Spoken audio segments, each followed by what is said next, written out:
네, 오늘은 실패의 자리에서 회복을 주시는 하나님이라는 제목으로 말씀을 나누도록 하겠습니다. 오늘 우리는 인생의 뼈아픈 실패 현장에서 다시 일어서는 그런 복음을 나누고자 합니다.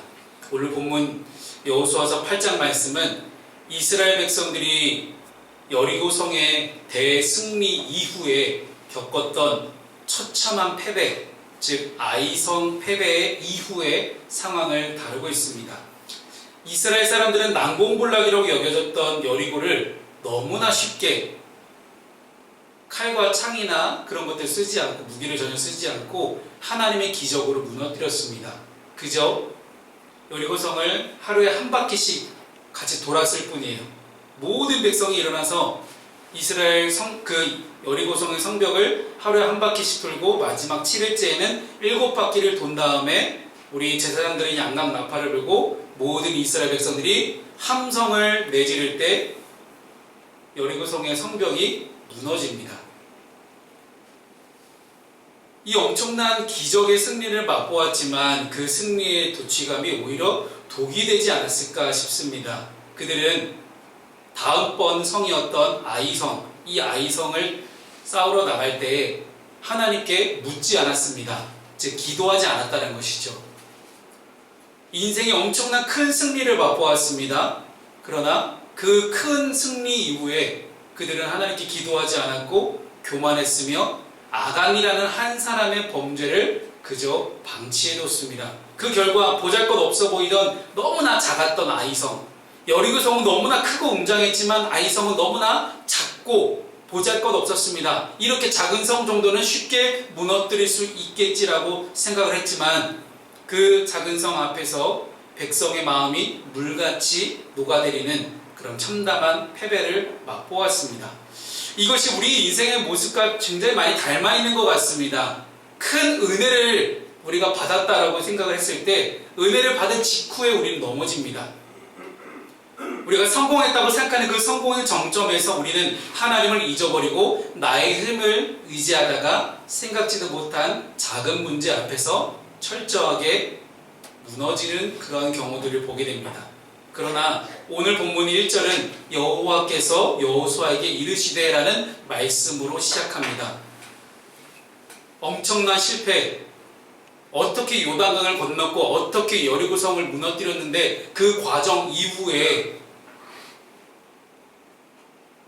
너무나 처참한 패배를 당한 이 이스라엘 백성들 앞에 하나님은 먼저 찾아오십니다.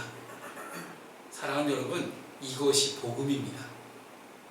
내가 지쳐 쓰러져 있을 때 힘들어서 무엇을 해야 될지 아무것도 할 수 없다고 무기력하게 있을 때 하나님이 먼저 찾아오십니다.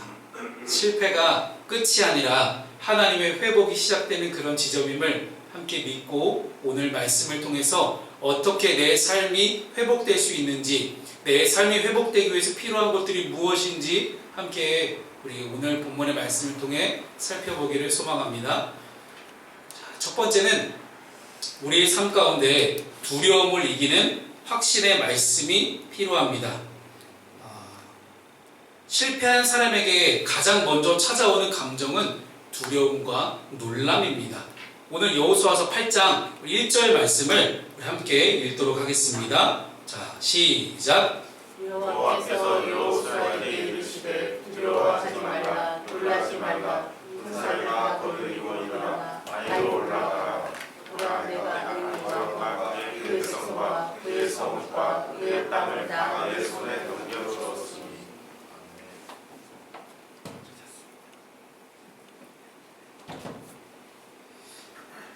여러분, 여기서 두려워하지 말라라는 단어와 그리고 놀라지 말라라는 이 두 단어를 좀 제가 히브리어를 좀 소개하겠습니다. 제가 부쩍 히브리어 단어를 많이 말씀드리는 이유 중에 하나는 저희가 읽고 있는 이 성경이 엄청난 많은 번역의 과정들을 거쳤거든요. 그러다 보니까 원어의 뜻보다 의역하는 그런 경우가 많아서, 그래서 제가 계속해서 이제 원어를 말씀을 드리고 있습니다. 자, 히브리어 이제 알티라라는 단어를, 두려워하지 말라라는 단어를 쓰고 있습니다. 이게 알티라는 단순히 감정을 추스르라는 그런 권고가 아닙니다. 이것은 하나님의 임재와 보호를 약속하는 그런 신적인 선언입니다. 그래서 이 두려워하지 말라라는 이 문장이 구약 성경 안에 굉장히 많이 나옵니다. 근데 그런 경우에 대부분은 무언가를 앞두고 있을 때 아니면 하나님께서 사명을 주시려고 하실 때 두려워 벌벌 떨고 있는 그 사람들에게 알티라, 두려워하지 말라. 왜요? 왜 두려워하지 않을 수 있을까요? 하나님이 너와 함께 하신다 라는 그런 엄청난 신뢰를 주시기 위함입니다. 하나님이 나와 함께 하시니 나는 절대 두려울 것이 없다 라는 그런 강한 자신감을 가지라는 그런 문장이 바로 두려워하지 말라는 단어에 담겨져 있는 뜻입니다. 그리고 우리 놀라지 말라라는 단어가 이제 알테아트라는 단어를 쓰거든요. 자, 이 두 개를 보면 다 알로 시작하잖아요. 이 알이라는 이 접두어는 쉽게 말하면 뭐뭐 하지 말라라는 뜻이에요. 히브리어에서 뭐 하지 말라는 게 알 아니면 로 이런 단어를 쓰거든요. 그래서 하지 말라는 이 명령문에 보통 알이라는 그런 부정어를 씁니다. 하지 마라.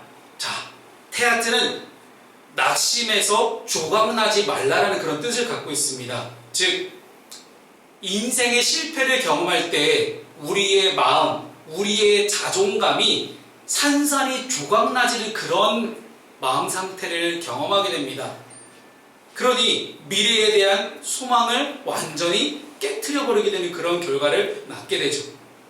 하지만 하나님은 이렇게 산산이 부서져 조각나 있는 깨어진 마음을 싸매고 두려워하지 말고 하나님을 의지해서 함께 하시는 하나님 그 한 분만을 붙잡고 다시 일어서라 라고 명령하고 계신 것입니다.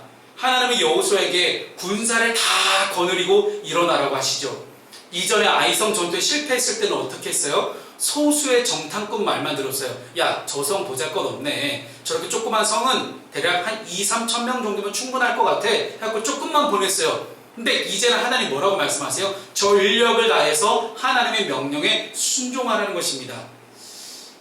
우리 신학적인 관점에서 볼 때 이것은 인간의 전적인 책임과 하나님의 전적인 은혜가 만나는 지점이에요. 하나님께서 승리를 주시겠다고 약속하셨어요. 그렇다고 나는 팔짱 끼고 아무것도 안 하고 가만히 있으면 될까요? 아니라는 거예요. 하나님이 승리를 주시겠다고 약속하셨다면 이스라엘은 온 힘을 다해서 올라가야만 했습니다. 하나님께서 시험을 볼 때, 야, 너 시험 100점 맞게 해줄게. 그러면 진짜 내가 아무것도 안 하고 가만히 있으면 100점이 그냥 나옵니까? 절대 안 나오잖아요. 그래서 우리가 구원을 받는다고 얘기할 때 우리 기독교, 개신교, 한국 개신교, 특히 한국 개신교 안에 저는 이 부분이 참 문제인 것 같다는 생각이 좀 듭니다. 물론 성령의 놀라운 능력, 신비주의, 이걸 제가 부정하는 건 아닙니다. 분명히 놀라운 하나님의 기적과 신비는 당연히 우리에게 일어날 수 있습니다. 그런데 거기에 인간의 노력이 전혀 들어가지 않는다라고 오해해서는 안 된다는 것입니다. 하나님은 항상 하나님께서 모든 것을 다 이루시길 원하지 않으시고 항상 성경 말씀 안에도 보면 남는 자 아니면 하나님 사명에 충실한 자 그런 사람들을 함께 초청하시고 함께 일할 것들을 권유하십니다. 하나님께서 출애굽하는 과정 가운데서 이집트에 살고 있는 그 종로를 타고 있는 이스라엘 백성들을 그냥 못 꺼내오실까요? 전능하신 하나님이 그거 못하실까요? 근데 왜 굳이 말도 잘 못하고 사람 앞에서 계속 나 못합니다 하고 있는 그런 모세 같은 사람을 왜 부르셨을까요? 나 선지자 노릇 못하겠습니다. 하나님 저 차라리 그냥 죽여주세요 하는 그런 엘리야 선지자를 데려다가 왜 하나님이 계속 먹이시면서 왜 꼭 굳이 끝까지 그 사람 붙들고 가셨을까요? 하나님은 하나님 혼자 일하실 수도 있겠지만 하나님께서 만드신 우리 인간을 통해서 함께 일하실 때 그 사람이 하나님께 영광 돌리는 것들을 굉장히 기뻐하십니다. 그래서 하나님은 항상 하나님 혼자 일하지 않으시고 우리와 함께 일하기를 원하십니다. 그래서 미국의 유명한 복음 설교가이신 우리 D.L. 무디라는 유명한 분이 계십니다. 이 무디 목사님이 이런 말씀을 남기셨어요. 하나님은 게으른 자를 사용하여 큰 일을 행하신 적이 없다. 실패의 자리에 좌절하고 누워서 과거를 후회하는 것은 믿음이 아닙니다. 하나님의 약속을 붙들고 다시 우리의 신발끈을 찔끔 묶고 일어서는 그 행동, 자리를 박차고 내가 다시 일어서 보겠다 하는 그런 결단, 그 행동이 바로 우리가 거룩하게 살려고 하는 삶의 시작인 것입니다. 하나님은 이미 우리에게 승리를 내 손에 넘겨주었다라고 오늘 성경은 완료형으로 기록하고 있습니다. 아직 아이성 전투가 시작도 안 됐어요. 그런데 이미 내 손에 넘겨주었다라고 완료형으로 말씀하십니다. 말씀의 확신 안에서는 이미 끝난 전쟁입니다. 이 확신이 저와 여러분의 10년 가운데 부어질 수 있기를 주님의 이름으로 축복합니다. 요즘 요한이가 아멘을 잘 안 해주네요. 요한씨 아멘 좀 해주세요. 네. 자, 우리 두 번째 말씀 함께 보도록 하겠습니다. 삶의 적용 질문을 먼저 드릴게요. 우리가 최근 겪은 실패 속에서 주님께서 나에게 주신 위로의 말씀은 무엇인지, 최근에 나의 마음을 위로하시고 나의 마음에 터치하시는 그 하나님의 음성은 무엇이었는지 함께 우리 돌아볼 수 있기를 소망합니다. 자, 함께 두 번째 말씀 보도록 하겠습니다. 우리가 실패의 자리에서 회복하신 하나님을 경험하기 위해서는 하나님의 말씀 앞에 철저하게 순종하고 하나님께서 말씀하신 것 가운데서 전략적으로 성실하게 그 명령을 수행해야 합니다. 하나님은 구체적인 작전을 지시하시죠. 우리 2절 말씀을 보면 너는 아이성 뒤에 복병을 둘지니라 라고 말씀하십니다. 자, 여리고 성 때는 성 주위를 그냥 돌기만 하는 그런 말도 안 되는 초자연적인 방법을 쓰셨다면 아이성 전투에서는 매복이라는 전략적인 방법을 명령하십니다. 사람의 전략처럼 똑같이 하나님도 그런 전략을 쓰십니다. 여기서 우리는 중요한 신학적 원리를 또 발견하게 됩니다. 하나님은 때때로 기적을 베푸시지만 때로는 우리의 이성과 성실함 혹은 우리의 치밀한 계획을 통해 역사하신다는 점입니다. 이것은 하나님의 때라고 말씀하는 이 헬라어로 카이로스라고 하잖아요. 하나님의 때, 하나님의 시간을 기다리며 우리의 프론네시스, 즉 실천적인 지혜를 발휘하는 그런 과정, 이 두 가지 과정이 합쳐졌을 때 하나님의 놀라운 계획이 우리 안에 성취될 수 있다는 말입니다. 여러분, 카이로스는 제가 지금껏 여러분과 설교하면서 많이 설명드렸습니다. 그런데 프론네시스라는 이 헬라어는 이론적 지식과는 달리 구체적인 상황 속에서 무엇이 올바른 행동인지 판단하고 실행하는 능력을 말하는 단어가 이 프론네시스라는 단어예요. 따라서 우리 인생 가운데 우리 그리스도인에게 거룩함이란 단순히 기도만 하는 것이 아니라 주어진 내 삶의 현장, 그것이 일터이든 가정이든 사회 어디든 교회 밖에서 그곳에서도 내가 가장 최선을 다해 지혜를 발휘하는 전략적 성실함을 포함하는 것이 바로 오늘 본문이 우리에게 주시는 중요한 교훈이라고 할 수 있습니다. 우리 믿는 그리스도인들이 교회에서는 정말 하나님 말씀 잘 들어요. 뭐 하라고 하면 다 합니다. 다 순종합니다. 그런데 교회 밖에서 과연 우리에게 그런 전략적 성실함, 하나님의 말씀에 순종하는 그런 치밀한 우리의 순종에 대한 성실이 과연 얼마큼 있는가, 그 모습 등을 우리 자신을 한번 돌아보며 생각해 봤으면 좋겠습니다. 여호수아는 이 명령에 즉각적으로 반응합니다. 밤에 용사 3만 명을 뽑아 매복시킵니다. 아이성 첫 번째 전투에서 뽑혀 나갔던 사람보다 10배예요. 10배나 많은 군사를 매복을 시킵니다. 그리고 여호수아가 직접 유인책이 되어서 성문 밖으로 적들을 끌어내기로 합니다. 참, 여기서 진짜 리더십을 보게 되죠. 한 나라, 한 백성의 이스라엘의 지도자예요. 그랬던 이 여호수아가 직접 유인책을 담당합니다. 그래서 이 유인책은 아이성 앞에 가서 막 이렇게 그 사람들을 도발하면 그 사람들이 쟤네 지난번에 우리한테 졌던 애들 아니야? 쟤네 공격하자 하고 막 나올 거 아니에요. 그러면 걔네가 이 매복되어 있는 군사가 있는 곳까지 걔네를 유인하는 역할을 지금 여호수아가 직접 맡고 있다라는 거예요. 물론 이런 것들은 적군의 대장이 우리 코앞까지 와 있네? 어찌 보면 가장 적군을 유혹할 수 있는 최고의 유혹거리이기도 합니다만은 저는 여기서 리더십의 또 다른 측면을 보게 됩니다. 사회적 성결의 모범이에요. 지도자가 먼저 헌신하고 먼저 공동체를 위해 위험을 감수하는 그런 모습들이 우리의 인생 가운데도 있기를 소망합니다. 우리는 인생에서 믿음만을 가지고 살기 참 어렵습니다. 그러나 거룩한 그리스도인들은 요행을 바라는 사람들이 아닙니다. 누구보다 열심히 노력하고 실패했더라도 실패를 통해 교훈을 얻고 이전보다 더 철저하게 하나님의 계획에 자신을 복종시키는 사람이 바로 그리스도인입니다. 실패의 원인이었던 나의 자기의를 버리고 하나님의 세밀한 음성까지도 경청하는 것이 바로 회복의 핵심입니다. 만약 내가 말씀 앞에 순종하지 못했던 내 과거의 전력이 있었다면 이제 여러분의 삶에 무너져 있는 그 순종의 재단을 다시 한번 쌓기를 소망합니다. 여러분, 그것이 우리가 실패의 자리에서 다시 일어나 회복할 수 있는 중요한 비결입니다. 삶에 적용하는 질문, 두 번째 질문을 드리겠습니다. 내 생각과 고집 때문에 하나님의 세밀한 인도하심을 놓쳐본 적은 없습니까? 많으시죠? 네.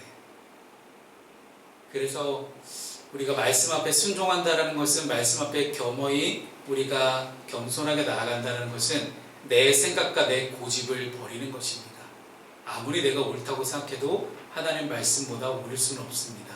말씀 앞에 비춰져 있는 하나님의 음성이 들려진다면 그 음성 앞에 온전히 순종하며 나아가는 여러분 될 수 있기를 소망합니다. 우리 세 번째 말씀 함께 보도록 하겠습니다. 세 번째는 우리가 회복하기 위해서 우리 안에 더욱더 공동체가 하나가 되어야 되고, 그리고 하나님을 향한 거룩한 욕망, 거룩한 욕심이 우리에게 있어야 됩니다. 오늘 본문의 말씀 2절 말씀을 함께 우리 읽어보도록 하겠습니다. 자, 시작. 너는 여호와 그 왕에게 행한 것 같이 아이와 그 왕에게 행하되 오직 거기서 탈취할 물건과 가축은 스스로 가지라. 너는 아이성 위에 복병을 둘지니라 하시니. 아멘. 여러분, 아간이 뭘 잘못했는지 기억하시죠? 이번 주에 말씀 묵상하신 분들은 기억하시겠지만 아이성 전투 이후에 다 하나님께 바치라 그랬어요. 근데 아간이라는 사람이 몰래 입마이 포켓 해버립니다. 뭔가 쟤는 괜찮은 것 같아. 나 저거 몰래 나 한 사람 정도 슬쩍한다고 뭐 큰일 나겠어? 근데 그것 때문에 하나님이 여리고성 전투에서 몰래 자기가 요 정도 가져온다고 뭐 아실까, 뭐 티가 날까 하고 슬쩍 가져왔는데 하나님이 그 아간의 범죄를 문제 삼아서 아이성 전투에서 실패하게 하십니다. 여리고성에서는 모든 전리품을 하나님께 바치라고 하셨지만 아이성에서는 뭐라고 하세요? 유축과 물건을 백성들이 모두 취할 수 있도록 허락하십니다. 여러분, 이것이 하나님의 긍휼하심이에요. 만약에 아간이 여리고성 때는 조금만 참고 하나님의 때를 기다렸다면 그는 범죄하지 않고도 정당하게 아이성 전투에서 많은 전리품을 얻을 수 있었을 것입니다. 여러분, 탐욕은 하나님의 시간을 앞질러 가려는 그런 마음에서 나옵니다. 내가 하나님보다 더 앞서서 내 뜻대로 무언가를 해보려고 할 때 그것은 곧 우리에게 탐욕이 됩니다. 그러나 회복된 공동체는 하나님의 허락 안에서 많은 것들을 누릴 수 있는 그런 복을 누리게 됩니다.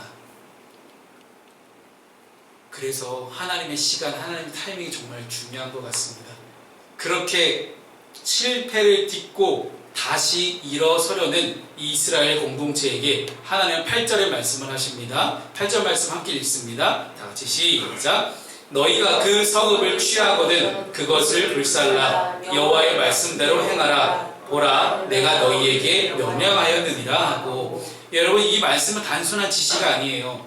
이 전쟁의 주권자가 누구인지 다시 잊지 말라는 하나님의 경고입니다. 여리고성이 무너진 것이 누구 때문이었어요? 하나님 덕분이었어요. 하나님이 하시지 않으면 그 여리고성이 무너질 일이 없었습니다. 이스라엘 백성들이 한 게 하나도 없어요. 그저 하루에 한 바퀴씩 돌았고 마지막 7번째 날에는 7바퀴씩 돌고 소리 지르고 그것만 했어요. 근데 손쉽게 여리고성을 점령했습니다. 근데 그렇게 모든 일을 가능하게 하셨던 하나님을 까맣게 잊어버리고 아이성 전투에서 너희들이 네 마음대로 할 수 있을 것 같냐? 안 된다. 이 전쟁의 승패는, 이 전쟁의 주관자는 모두 하나님께 달려있다라는 분명한 하나님의 선포임을 우리가 보게 됩니다.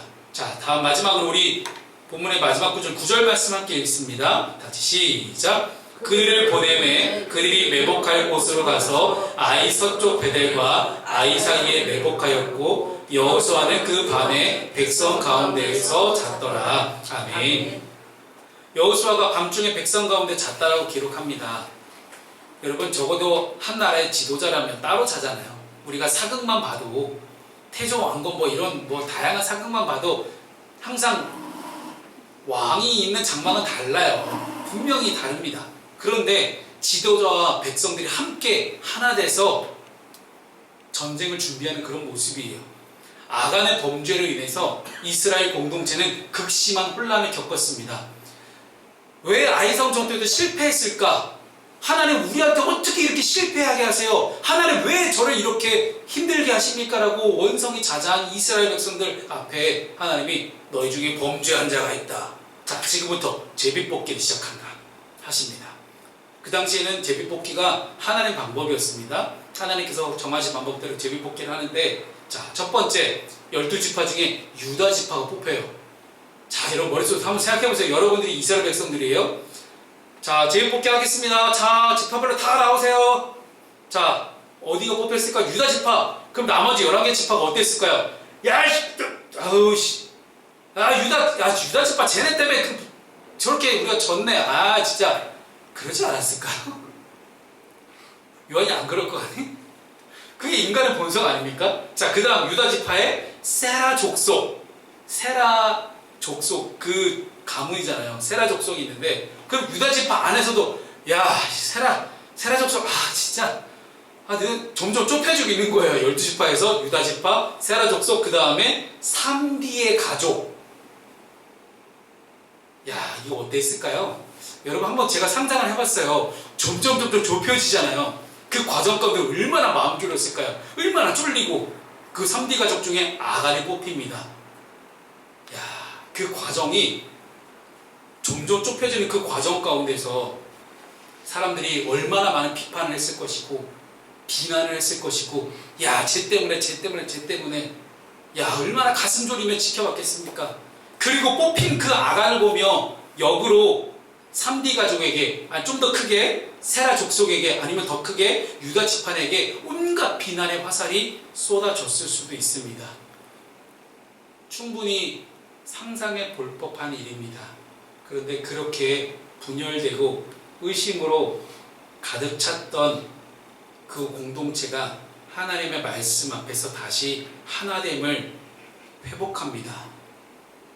감리교를 창시하신 우리 존 웨슬리 목사님은 기독교는 본질적으로 사회적 종교이며 그것을 개인적 종교로 만드는 것은 기독교를 파괴하는 것이다 라고 말씀하셨습니다.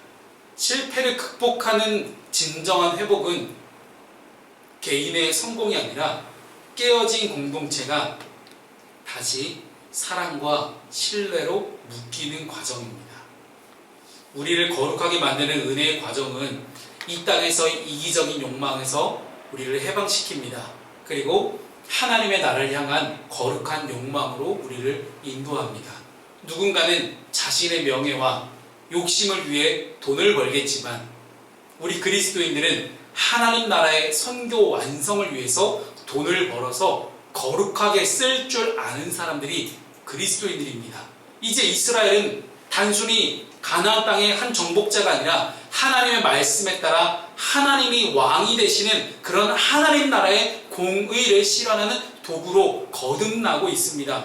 우리 인생에서 크든지 작든지 실패를 경험했을 때 그 실패의 자리는 바로 우리를 계속해서 낮추시는 하나님의 훈련장이며 동시에 우리가 하나님을 얼마나 절실히 필요로 하는 존재인지를 깨닫게 하는 그런 은혜의 현장이 될 것입니다.